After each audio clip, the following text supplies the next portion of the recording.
Afin d'illustrer la notion d'ion, prenons une solution de chlorure de sodium, c'est-à-dire de l'eau où du chlorure de sodium ou alors du simple sel de cuisine a été ajouté.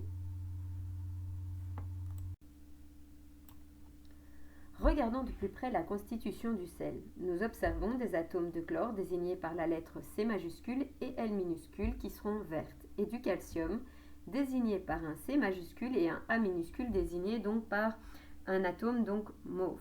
Si nous prenons donc la molécule de sel, NaCl, on voit qu'elle est constituée donc de sodium et de chlore. Comme c'est un solide, les molécules sont très rapprochées. L'atome de calcium est plus petit que l'atome de chlore. L'atome de calcium mesure environ 100 picomètres, c'est-à-dire 1000 milliards de fois plus petit qu'un mètre.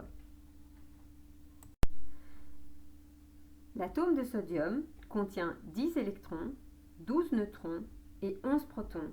Normalement, il devrait contenir 11 électrons pour être neutre. Comme il manque un électron, le sodium sera chargé positivement, car il a plus de protons. Un atome peut gagner ou perdre des électrons, mais pas des protons ou des neutrons qui sont enfermés donc dans le noyau. Quand l'atome de sodium est neutre, il a 11 protons et 11 électrons, mais quand il perd un électron, il devient l'ion Na+. Un ion chargé positivement s'appelle un cation.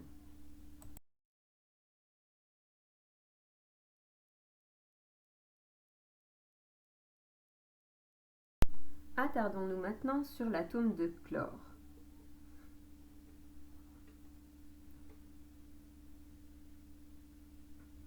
Celui-ci est composé donc de 18 électrons, 18 neutrons et 17 protons. On constate qu'il y a un électron supplémentaire. De ce fait, le chlore est chargé négativement. On le notera donc Cl.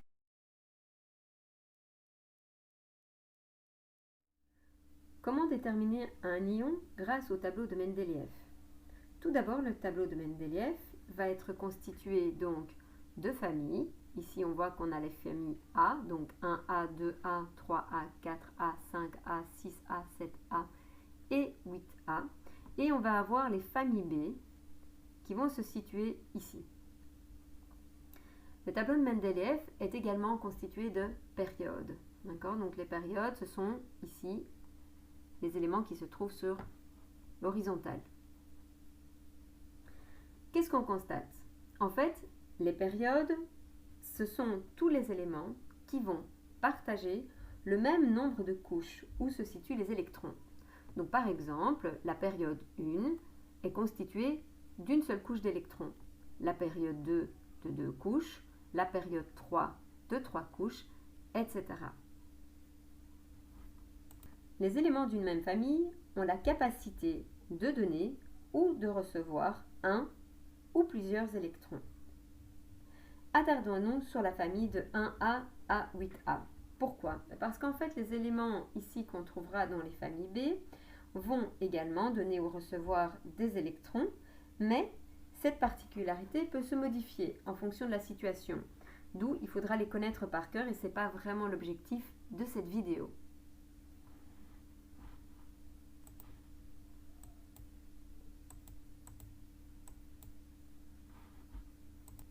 Reprenons la molécule de chlorure de sodium ou du sel de cuisine. Donc on va nommer NaCl.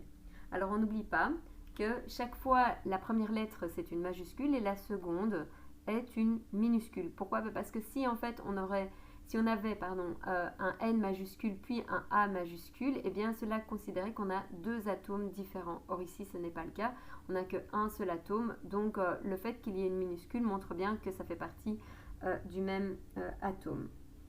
Alors, on va dans un premier temps essayer d'identifier où se trouve l'atome de sodium et où se situe donc l'atome de chlore. Alors, tout d'abord, l'atome de sodium. On constate que l'atome de sodium va se retrouver donc dans la première famille, c'est-à-dire la famille 1A. L'élément de sodium, donc Na, donc son atome, est normalement chargé et est neutre. Ça veut dire quoi? Ça veut dire que si on prend son nombre de protons, donc qui va être déterminé ici, on voit qu'il y a 11 protons et 11 électrons. Donc cet atome est électriquement neutre. Or, l'ion Na+, attention qui a bien différencié de l'atome, donc l'ion Na+, est formé toujours de 11 protons, puisqu'on a dit que effectivement les protons ne peuvent pas sortir du noyau, mais comme l'atome de sodium a donné un de ses électrons, il n'en a plus que 10. Donc 11 moins 10 est égal à 1, et ce ratio de 1 est bien positif, donc c'est une charge positive, d'où l'atome de sodium devient un cation ou ion positif parce qu'il a donné un de ses électrons et va donc être noté Na+. Maintenant, nous allons faire la même chose, mais pour l'atome de chlore. On constate que l'atome de chlore se trouve dans la famille 7A, ici. Or, la grande particularité de cette famille, c'est qu'elle est capable de recevoir un électron. Donc, on constate que l'atome de chlore est composé donc de 17 protons, donc positifs, et de 17 électrons. Comme on vient de le signaler, dans cette famille 7A, on a tendance à capter un seul électron. Ça signifie qu'effectivement, le nombre de protons ne changera pas, donc il reste à 17, puisque on n'oublie pas de nouveau, les protons sont dans le noyau, donc ils ne peuvent pas sortir. Par contre, effectivement, un électron a été capté, de ce fait, il y en aura 18. Donc, si je fais 17 moins 18, on constate qu'on est à moins 1. Donc, on a bien une charge négative en plus. D'où l'élément de chlore devient un anion. Un anion, c'est un ion négatif qu'on va noter Cl-. Donc ici, vérifions par d'autres exemples. Vérifions cela donc avec d'autres exemples. Donc on avait vu, donc famille 1 ont tendance donc à donner un électron, donc on a Na+.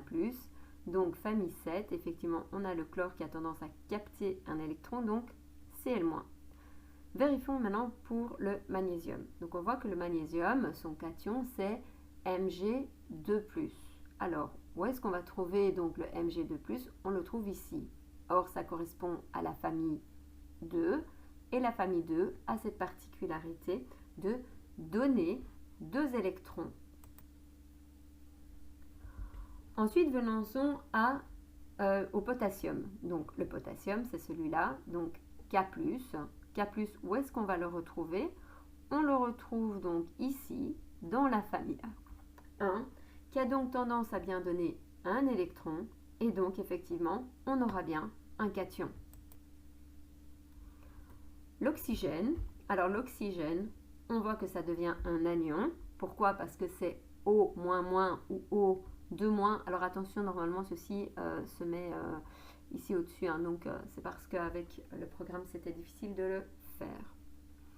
Donc effectivement, donc oxygène 2-. Où est-ce qu'on va le retrouver? On le retrouve ici dans la colonne 6A. Or effectivement, cette particularité est bien de recevoir donc 2 électrons.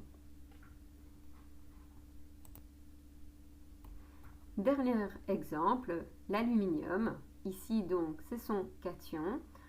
On retrouve l'aluminium ici.